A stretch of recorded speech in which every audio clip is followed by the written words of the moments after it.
Hello hi നമസ്കാരം. നമ്മൾ ഈ വീഡിയോയിൽ പറയാൻ പോകുന്നത് ഒരു പോരാട്ടത്തെക്കുറിച്ചാണ്. ചില ആളുകൾ ആ പോരാട്ടം തുടങ്ങാൻ പോലും പറ്റാതെ തോറ്റുപോയവരാണ്. ചിലർ തുടങ്ങി ഒരുപാട് പരിശ്രമിച്ചു എന്നിട്ടും ജയിക്കാൻ പറ്റാതെ പോയ ആളുകളാണ്. കുറച്ച് ആളുകൾ ഇപ്പോഴും പോരാട്ടം തുടർന്നുകൊണ്ടിരിക്കുകയാണ്. പക്ഷേ ഒരു വലിയ വിഭാഗം ആളുകൾ ആ പോരാട്ടം ജയിച്ചിട്ടുണ്ട്.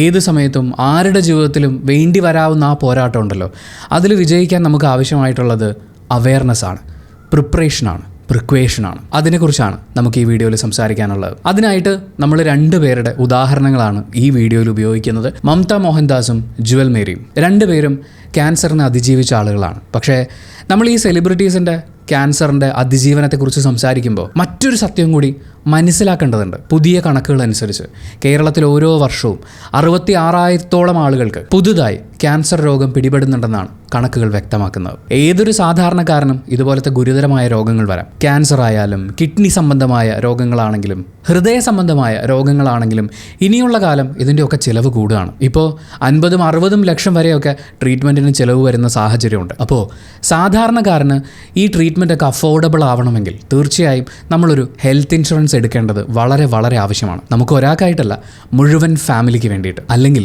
ഒരൊറ്റ ഹോസ്പിറ്റൽ ബില്ല് മതി നമ്മൾ ഉണ്ടാക്കി വെച്ച സമ്പാദ്യത്തിൻ്റെ വലിയൊരു പങ്ക് ഒരുപക്ഷെ മുഴുവനായും നമ്മുടെ കയ്യിൽ നിന്ന് നഷ്ടപ്പെടാൻ. ഇപ്പോൾ നിങ്ങൾക്ക് എളുപ്പത്തിൽ ഇന്ത്യയിലെ ടോപ്പ് കമ്പനികളുടെ ഹെൽത്ത് ഇൻഷുറൻസുകൾ കമ്പയർ ചെയ്ത് 25% വരെ ഡിസ്കൗണ്ടോടുകൂടി ഹെൽത്ത് ഇൻഷുറൻസുകൾ സ്വന്തമാക്കാനുള്ള അവസരമുണ്ട്. അതിനുവേണ്ടി ഈ വീഡിയോയുടെ ഡിസ്ക്രിപ്ഷനിൽ അതുപോലെ കമൻറ്റ് ബോക്സിൽ പിൻ ചെയ്തും ഞാനൊരു ലിങ്ക് കൊടുത്തിട്ടുണ്ട്.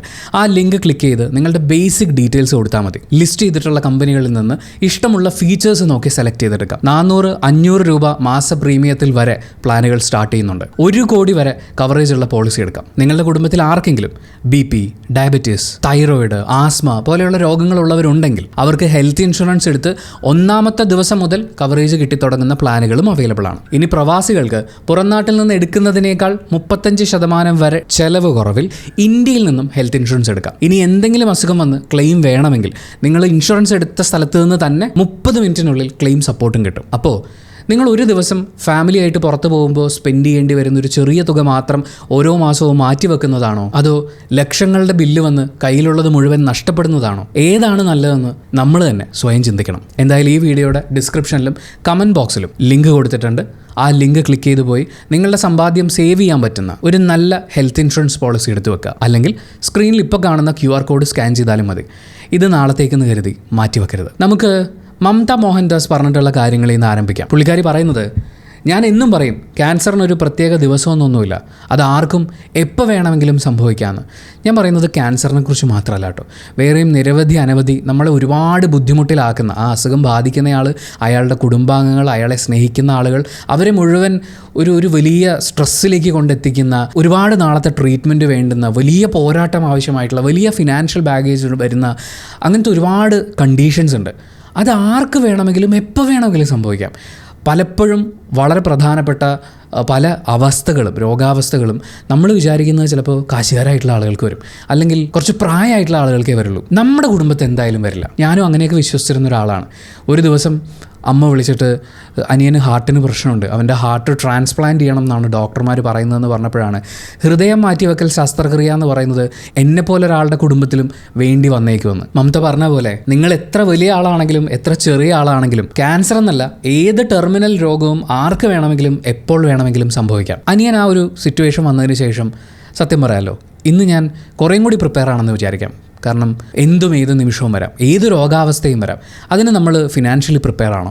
ആൻഡ് അങ്ങനൊരു രോഗാവസ്ഥ വരുന്ന സമയത്ത് നമ്മളെ നന്നായി നോക്കാൻ നമ്മുടെ ചുറ്റുമുള്ളവർ റെഡിയാണോ? അവർ അവെയറാണോ?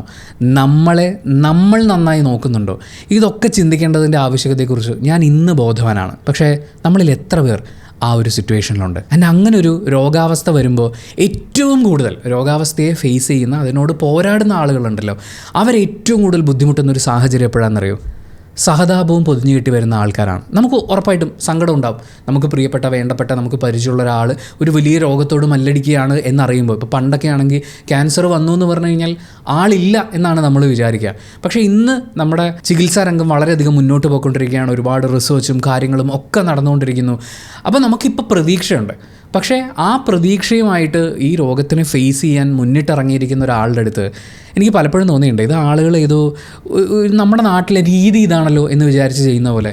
കുറച്ച് ആൾക്കാർ വരും, രോഗാവസ്ഥയിൽ കിടക്കുന്ന ആൾ അവിടെ കിടക്കുന്നുണ്ടാവും, കൈയൊക്കെ കെട്ടിയിട്ട് ഇങ്ങനെ സൈഡിൽ ഇങ്ങനെ നിൽക്കും, തലയൊക്കെ കുമ്പിട്ടിട്ട്. ചിലർ ഇങ്ങനെ നിൽക്കും.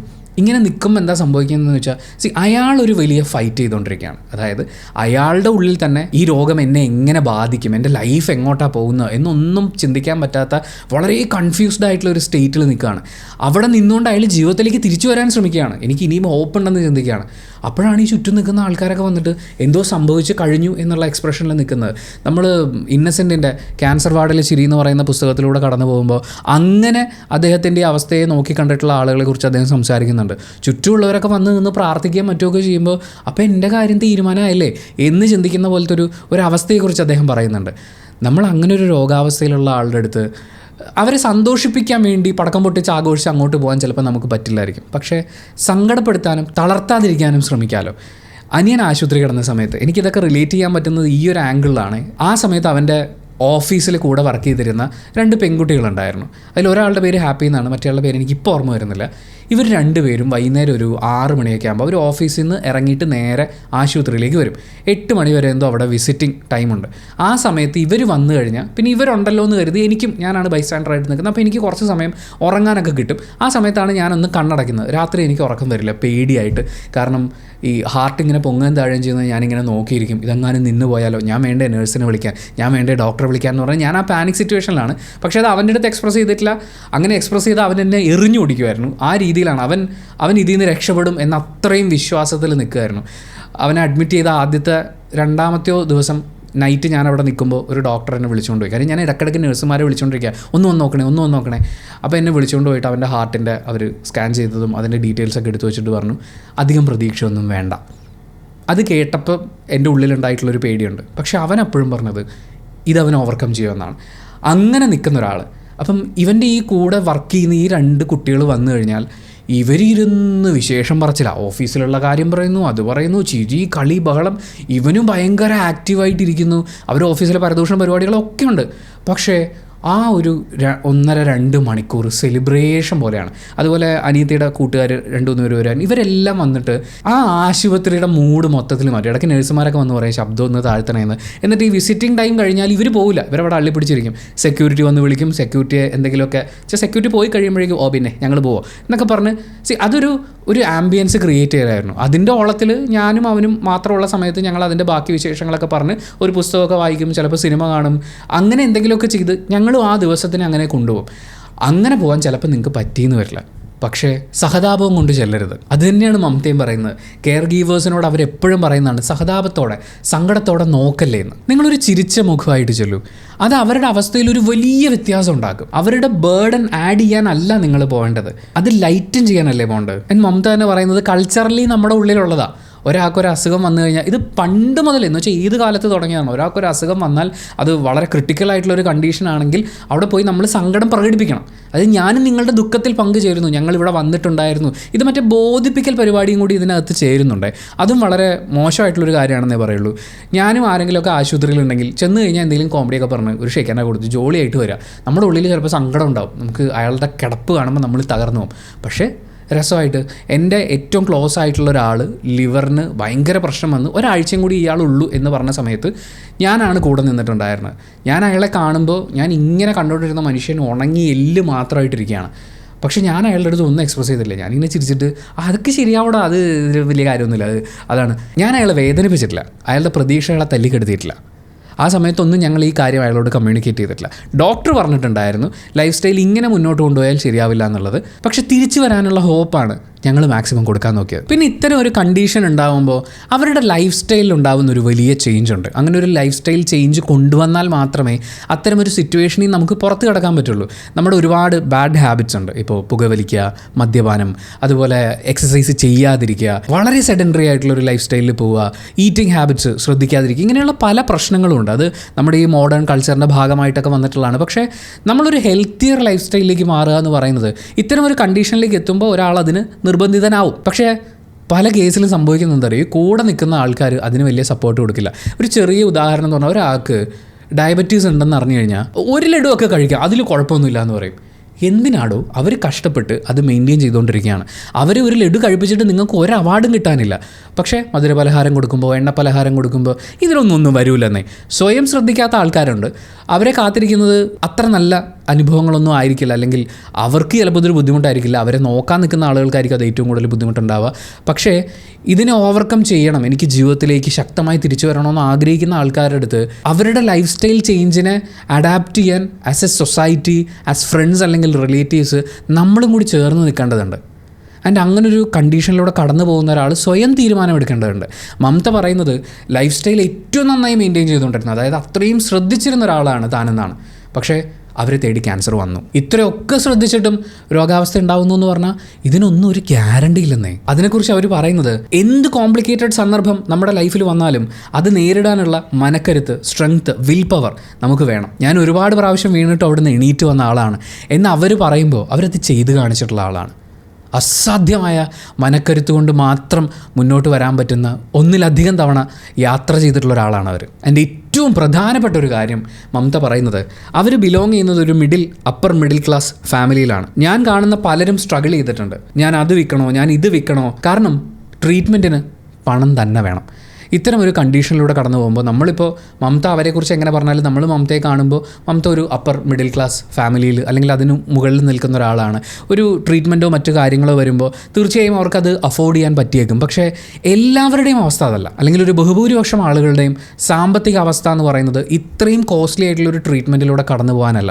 നമ്മൾ ഒരുപാട് ചികിത്സാ സഹായം ആവശ്യപ്പെട്ടുകൊണ്ടുള്ള പോസ്റ്റുകൾ കാണാറുണ്ട്, പലതും ഷെയർ ചെയ്യാറുണ്ട്. പലർക്കും നമ്മൾ ചിലപ്പോൾ തുകകൾ അയച്ചു കൊടുക്കുന്നുണ്ടാവും. അതൊക്കെ നല്ല കാര്യമാണ്. ഒരാൾക്ക് നമ്മൾ കാരണം ഒരു സപ്പോർട്ട് കിട്ടുക എന്ന് പറയുന്നതിൽ അതിലൊരു വലിയ നന്മയുണ്ട്. പക്ഷേ നമ്മൾ പ്രിപ്പയർഡാണ്. നമ്മൾ ആ സഹായിക്കാൻ അയച്ചു കൊടുത്ത തുകയില്ലേ, അതെങ്കിലും നമ്മളൊരു മാസം മാറ്റി വെച്ചാൽ, നമ്മളൊരു ഹെൽത്ത് ഇൻഷുറൻസ് എടുത്തു വെച്ചാൽ, അതിൽ ഇത്രയും ക്രിട്ടിക്കലായിട്ടുള്ള ഇൽനെസ്സിൻ്റെ കവറേജ് ഉണ്ട് എന്ന് ഉറപ്പ് വരുത്തിയാൽ, ഒരു പക്ഷേ നാളെ ഈ പറയുന്ന ഏറ്റവും അൺപ്രഡിക്റ്റബിളായ, ഏറ്റവും കോംപ്ലിക്കേറ്റഡ് ആയിട്ടുള്ളൊരു സിറ്റുവേഷനിൽ നമ്മൾ ചെന്ന് ലാൻഡ് ചെയ്യുമ്പോഴും നമുക്ക് പിടിച്ചു നിൽക്കാൻ പറ്റില്ലേ? കാലുറപ്പിച്ചൊന്ന് നിൽക്കാൻ നമുക്ക് ഉൾക്കരുത്തും മനക്കരുത്തും എല്ലാം ഉണ്ടാവും. കൂടെ നിൽക്കുന്നവരെല്ലാം റെഡി ആയിരിക്കും. പക്ഷെ പണം അതൊരു വലിയ പ്രശ്നമായിട്ട് മുന്നിൽ വന്നേക്കും. ജുവൽ മേരിയുടെ കാര്യത്തിലേക്ക് വരുമ്പോൾ അവരവരുടെ രോഗാവസ്ഥയും അതിജീവനത്തെയും കുറിച്ചൊക്കെ പറയുന്ന സമയത്ത് എന്നെ ഏറ്റവും കൂടുതൽ ഹുക്ക് ചെയ്തൊരു കാര്യം എന്ന് പറയുന്നത് അവർ എത്രയും നേരത്തെ അത് ഡയഗ്നോസ് ചെയ്തു എന്നുള്ളതാണ്. എന്ന് വെച്ചാൽ സർവൈവൽ ചാൻസ് വളരെ കൂടുതലുള്ള ഒരു കണ്ടീഷനാണ് അവരെ ബാധിച്ചിട്ടുണ്ടായിരുന്നത്. എങ്കിൽ പോലും തൈറോയിഡാണ് അല്ലെങ്കിൽ PCOD ആണ്, ഈ കണ്ടീഷൻസൊക്കെ അവർക്ക് ഉണ്ടായിരുന്നു. അതിൻ്റെ ഭാഗമായിരിക്കും എന്ന് കരുതി അതിനെ വിട്ട് കളയുന്നതിന് പകരം ഡോക്ടർ ബയോപ്സി ചെയ്യാമെന്ന് പറഞ്ഞപ്പോൾ അത് ചെയ്തേക്കാം എന്ന് അവരൊരു തീരുമാനം എടുത്തു. നമ്മുടെ നാട്ടിൽ സംഭവിക്കുന്നൊരു വലിയ പ്രശ്നം എന്താ അറിയോ? ഇപ്പോൾ പെൺകുട്ടികളുടെ അവർക്ക് ശാരീരികമായിട്ടുണ്ടാകുന്ന ബുദ്ധിമുട്ടുകളെക്കുറിച്ചൊക്കെ നമ്മൾ ഡോക്ടേഴ്സിനടുത്ത് എന്ന് പറയുമ്പോൾ അവർ പെട്ടെന്ന് ചിലപ്പോൾ ബയോപ്സി സജസ്റ്റ് ചെയ്യും. കാരണം അത് ഒരുപാട് കാര്യങ്ങൾ റൂൾ ഔട്ട് ചെയ്യാൻ വേണ്ടിയിട്ടാണ്. ഒരിടക്കാലത്ത് മലയാള സിനിമ കാണിച്ചു കൂട്ടി ഏറ്റവും വലിയ വൃത്തികേടെന്ന് പറയുന്നത് ആശുപത്രിയിൽ പോയാൽ, പ്രൈവറ്റ് ആശുപത്രിയിൽ പോയാൽ അവർ ഒരുപാട് ടെസ്റ്റുകൾ പറയും. അങ്ങനെ നമ്മുടെ കയ്യിലെ കാശ് മുഴുവൻ അവർ പിടിച്ചു പറിക്കും എന്ന് പറഞ്ഞ് ടെസ്റ്റുകൾ എടുക്കാതെ മുങ്ങുന്ന ശീലത്തിനെ വളരെയധികം പ്രോത്സാഹിപ്പിച്ചു. ടെസ്റ്റുകൾ എടുക്കുന്നത് റൂൾ ഔട്ട് ചെയ്യാനാണ്. സ്കാൻ ചെയ്തു, പക്ഷേ എനിക്കൊരു കുഴപ്പമില്ല. സ്കാൻ ചെയ്യുന്നത് കുഴപ്പമില്ല എന്ന് ഉറപ്പിക്കാൻ വേണ്ടിയിട്ടാണ്. ഒരു പക്ഷേ ഈ നാടി പിടിച്ച് നോക്കുമ്പോഴോ സ്റ്റെതസ്കോപ്പ് വെച്ച് നോക്കുമ്പോഴോ BPയും ബാക്കി കണ്ടീഷൻസ് നോക്കുമ്പോൾ കിട്ടാതിരുന്ന, അല്ലെങ്കിൽ ബ്ലഡ് ടെസ്റ്റിൽ കിട്ടാതിരിക്കുന്ന പല കാര്യങ്ങളും ചിലപ്പോൾ സ്കാനിങ്ങിൽ കിട്ടിയേക്കാം. അതുകൊണ്ടാണ് ഡോക്ടേഴ്സ് അത് പ്രിസ്ക്രൈബ് ചെയ്യുന്നത്. പക്ഷേ സിനിമകൾ, പ്രൈവറ്റ് ആശുപത്രികൾ എന്ന് പറയുന്ന വില്ലന്മാരാക്കി നമ്മൾ ഇവരെ കാണിക്കുകയും ടെസ്റ്റുകൾ എടുക്കുന്നത് പണം പിടുങ്ങാനുള്ളൊരു ഐഡിയ ആക്കി കാണിക്കുകയും ചെയ്തു. അതുകൊണ്ട് പലരും ടെസ്റ്റ് എടുക്കാറില്ല. എൻ്റെ വീട്ടിൽ തന്നെ ഉണ്ട്. ബയോപ്സി എടുക്കൂ എന്ന് പറഞ്ഞു കഴിഞ്ഞാൽ പിന്നെ ആ പരിസരത്ത് പോകില്ല. അത് ഇന്നത്തെ കാലത്ത്, ഇന്നത്തെ നമ്മുടെ ലൈഫ് സ്റ്റൈൽ ഡിസീസസും ഇതുപോലെ ക്രിട്ടിക്കലായിട്ടുള്ള ഇൽനെസ്സും വരാൻ സാധ്യതയുള്ളത് കൊണ്ട് ഒരു കാര്യത്തിനെ റൂൾ ഔട്ട് ചെയ്യാൻ വേണ്ടി ഡോക്ടേഴ്സ് സജസ്റ്റ് ചെയ്യുന്നതല്ലേ, അതവർ ചെയ്തു. അത് ചെയ്ത് അത് രണ്ടാമത് ചെക്ക് ചെയ്ത് കൺഫേം ചെയ്തു. അന്ന് അവർക്കത് കണ്ടെത്താൻ പറ്റിയില്ലായിരുന്നെങ്കിൽ, അടുത്തൊരു സ്റ്റേജിലേക്ക് പോയിരുന്നെങ്കിൽ കുറേയും കൂടി കോംപ്ലിക്കേറ്റഡ് ആയിട്ടുള്ളൊരു സിറ്റുവേഷനിലേക്ക് അവർ ലാൻഡ് ചെയ്യപ്പെടുമായിരുന്നു. പക്ഷേ അതവർ ഡയഗ്നോസ് ചെയ്തു, അതിനെതിരെ പോരാടാൻ അവർ തീരുമാനിച്ചു. ആ ഫൈറ്റും അത്ര എളുപ്പമൊന്നും ആയിരുന്നില്ല. അവരുടെ ശബ്ദത്തെ ബാധിച്ചു, അവരുടെ ലൈഫ് സ്റ്റൈലിനെ ബാധിച്ചു. അവരുടെ ലൈഫിൽ ഏറ്റവും കോംപ്ലിക്കേറ്റഡ് ആയിട്ടുള്ളൊരു സിറ്റുവേഷനിൽ നിൽക്കുമ്പോഴാണ്, അത്രയും സ്ട്രെസ്ഫുള്ളായിട്ടുള്ള വലിയൊരു ടേണിംഗ് പോയിന്റിൽ ഇനി എന്ത് എന്ന് ഒരുപാട് കൺഫ്യൂസ്ഡ് ആകാമായിരുന്ന, ഒരുപാട് തെറാപ്പി സെഷൻസൊക്കെ ആവശ്യമായിരുന്ന ഒരു കണ്ടീഷനിൽ നിൽക്കുമ്പോഴാണ് അവർ ക്യാൻസർ ഡയഗ്നോസ് ചെയ്യുന്നത്. നമ്മൾ ചിലപ്പോൾ അങ്ങനെ ആയിരിക്കില്ല. നമ്മുടെ ഹാപ്പിയസ്റ്റ് മൊമെൻറ്റിൽ, അല്ലെങ്കിൽ നമ്മുടെ ജീവിതത്തിലെ എല്ലാ പ്രശ്നങ്ങളും ഇതോടെ തീർന്നു, എൻ്റെ ലൈഫ് സെറ്റിലായി വരികയാണ് എന്ന് നമ്മൾ വിചാരിക്കുമ്പോഴായിരിക്കാം ഇതുപോലൊരു ഇൽനെസ് നമ്മുടെ ജീവിതത്തിലേക്ക് കടന്നു വരുന്നത്. ചിലപ്പോൾ നമുക്കായിരിക്കില്ല, നമുക്ക് വേണ്ടപ്പെട്ട ഒരാൾക്കായിരിക്കും. അവിടെ വേണ്ടത് നമ്മൾ ഫൈറ്റ് ചെയ്യാൻ തീരുമാനിക്കുക എന്നുള്ളതാണ്. കൂടെ നിൽക്കുന്നവർ ഒപ്പമുണ്ട് എന്ന ഉറപ്പ് കൊടുക്കാനും ആ ഉറപ്പ് അവരുടെ പ്രവൃത്തിയിൽ കാണിക്കാനും പറ്റണം. സഹതാപം കാണിക്കാൻ വരുന്ന ആൾക്കാർ ആ പരിസരത്തേക്ക് പോകുന്നതിന് പകരം സന്തോഷം കൊടുക്കാൻ പറ്റുമെങ്കിൽ മാത്രം അങ്ങോട്ട് പോവുക, പ്രതീക്ഷ കൊടുക്കാൻ പറ്റുമെങ്കിൽ മാത്രം അങ്ങോട്ട് പോവുക. ഏറ്റവും മിനിമം ഒരു നിറഞ്ഞ ചിരിയെങ്കിലും കൊടുക്കാൻ പറ്റണം. റിസർച്ചും കാര്യങ്ങളും ഒക്കെ നടക്കുന്നുണ്ട്. ഇതുപോലൊരു ഇൽനെസ് ഏത് നിമിഷവും വരാൻ പറ്റും എന്ന് പറയുന്ന ഒരു അവെയർനെസ് നമ്മുടെ സൊസൈറ്റിക്ക് മുഴുവൻ ഉണ്ടാവണം. പ്രൈവറ്റ് ആശുപത്രികൾ ടെസ്റ്റ് നടത്തി പൈസ പിടിച്ചു പറിക്കും എന്നുള്ളതാണ് നിങ്ങളുടെ കൺസേൺ എങ്കിൽ, ഇപ്പോഴും നിങ്ങൾ ആ ചിന്തയിലാണ് സ്റ്റക്കായിരിക്കുന്നതെങ്കിൽ നിങ്ങളൊരു ഹെൽത്ത് ഇൻഷുറൻസ് എടുക്കൂ. ഡോക്ടേഴ്സ് പറയുന്ന ചെക്കപ്പുകൾ അവർ ഫോളോ അപ്പ് ചെയ്യാൻ പറയുന്ന ദിവസങ്ങളിൽ തന്നെ പോവുകയും ടെസ്റ്റുകൾ എടുക്കുകയും റിസൾട്ടുകളുമായി ഡോക്ടറെ കാണുകയും വേണം. അതിന് വരുന്ന തുകയാണ്, പണമാണ് പ്രശ്നമെങ്കിൽ നല്ലൊരു ഹെൽത്ത് ഇൻഷുറൻസ് എടുക്കൂ. ഒ പിയിൽ ഡോക്ടറെ കാണുന്ന സമയത്തും അതും നമുക്ക് റീഇംബേഴ്സ് ചെയ്യാൻ പറ്റുന്ന രീതിയിലുള്ള ഹെൽത്ത് ഇൻഷുറൻസുകളുണ്ട്. അതെടുക്കുക, ഡോക്ടറെ കാണുക, ടെസ്റ്റുകൾ എടുക്കുക, അതിൻ്റെ ബില്ല് കൃത്യമായി നമ്മൾ റീഇംബേഴ്സ് ചെയ്യുക, ആ എമൗണ്ട് നമുക്ക് തിരിച്ചു കിട്ടും. നമ്മൾ അതിനു വേണ്ടി മാസം മാറ്റി വെക്കേണ്ടി വരുന്ന ഒരു ചെറിയ തുകയാണ്. റൊട്ടീൻ ചെക്കപ്പുകൾ എടുക്കുക. ഡോക്ടർ പറഞ്ഞാലും ഇല്ലെങ്കിലും 3 മാസമോ 6 മാസമോ കൂടുമ്പോൾ കൃത്യമായ ഇടവേളകളിൽ ബ്ലഡ് ടെസ്റ്റ് അടക്കമുള്ള ടെസ്റ്റുകൾ എടുക്കുക. നമ്മളെ കൊണ്ടാവുന്ന രീതിയിൽ, ഓരോ ആളുകളുടെയും ജോലിയുടെ സ്ട്രെസ് ഉണ്ടാവും, ജീവിത നിലവാരവും ഒത്തിരി ഘടകങ്ങളുണ്ട്. പക്ഷേ നമ്മളെ കൊണ്ടാവുന്ന രീതിയിൽ ഏറ്റവും മികച്ചൊരു ലൈഫ് സ്റ്റൈൽ മെയിൻറ്റെയിൻ ചെയ്യാൻ ശ്രമിക്കുക, നല്ല ശീലങ്ങൾ കൊണ്ടുവരാൻ ശ്രമിക്കുക. പക്ഷേ ഇതൊക്കെ വന്നാലും നമ്മളെ തേടി വരാവുന്ന ജീവിതത്തിൻ്റെ അനിശ്ചിതത്വങ്ങളുണ്ട്. ഞാൻ പറയുന്നതൊന്നും പേടിപ്പിക്കാനല്ല, പ്രിപ്പയർ ആവൂ എന്ന് പറയാൻ വേണ്ടിയിട്ടാണ്, പ്രിക്വേഷൻസ് എടുക്കൂ എന്ന് പറയാൻ വേണ്ടിയിട്ടാണ്. ജുവൽ മേരിയുടെയും മമത മോഹൻദാസിൻ്റെയും ക്യാൻസറിനെ സർവൈവ് ചെയ്ത് വന്ന ഓരോ ആളുകളുടെയും ജീവിതം നമുക്ക് പ്രചോദനം നൽകുന്നതാണ്. ആ പ്രചോദനം നിങ്ങളിലേക്ക് എത്തിക്കാൻ വേണ്ടിയിട്ടാണ് നമ്മൾ ഈ സംസാരിക്കുന്നത്. അതിനവരെ സഹായിച്ച ഘടകങ്ങൾ എന്താണെന്ന് ഐഡൻറ്റിഫൈ ചെയ്ത് അതും നമ്മൾ ജീവിതത്തിൽ പുലർത്തുന്നുണ്ട് എന്ന് ഉറപ്പിക്കാൻ വേണ്ടിയിട്ടാണ്. പക്ഷേ വീണ്ടും ഓർപ്പിക്കുന്നു, രോഗങ്ങളെ നേരിടാൻ സാമ്പത്തികമായി നമ്മൾ തയ്യാറാവേണ്ടതുണ്ട്. അവിടെയാണ് ഹെൽത്ത് ഇൻഷുറൻസുകളുടെ പ്രാധാന്യം. ഇതൊരിക്കലും പിന്നെ ആവാം, എൻ്റെ കുടുംബത്തിൽ ആർക്കും രോഗമില്ലല്ലോ, ഞങ്ങളുടെ തലമുറയിലൊന്നും ആർക്കും മഹാരോഗങ്ങൾ വന്നിട്ടില്ലല്ലോ എന്ന് പറഞ്ഞ് ഇതിനെ ഒഴിവാക്കുകയോ മാറ്റിവെക്കുകയോ ചെയ്യരുത്. അസുഖം വന്നാൽ നമ്മൾ പെട്ടുപോകും. കാരണം ഹോസ്പിറ്റൽ ചിലവുകളൊക്കെ കൂടി വരുന്നു. സോ ഇന്ത്യയിലെ ലീഡിംഗ് കമ്പനികളിൽ നിന്ന് അവരുടെ പോളിസികൾ കമ്പയർ ചെയ്ത് നിങ്ങളുടെ ഇഷ്ടത്തിനനുസരിച്ചുള്ള ഇൻഷുറൻസ് പോളിസി 25% വരെ ഡിസ്കൗണ്ടോടുകൂടി സ്വന്തമാക്കാൻ വേണ്ടിയുള്ള ലിങ്ക് ഡിസ്ക്രിപ്ഷനിലും അതുപോലെ കമൻറ്റ് ബോക്സിൽ പിൻ ചെയ്തും കൊടുത്തിട്ടുണ്ട്. അതുമല്ലെങ്കിൽ ഇപ്പോൾ സ്ക്രീനിൽ കാണുന്ന QR കോഡ് സ്കാൻ ചെയ്യുക. എല്ലാവരും ചെക്ക് ചെയ്ത് നോക്കുക. Be aware, be prepared. Thank you so much for watching this video. Video ഇഷ്ടപ്പെട്ടാൽ മാത്രം ലൈക്ക് ചെയ്യുക. വീഡിയോ കൊണ്ട് ഉപകാരമുണ്ടായി എന്ന് തോന്നുകയാണെങ്കിൽ ഇത് ഷെയർ ചെയ്യുക. And thank you so much.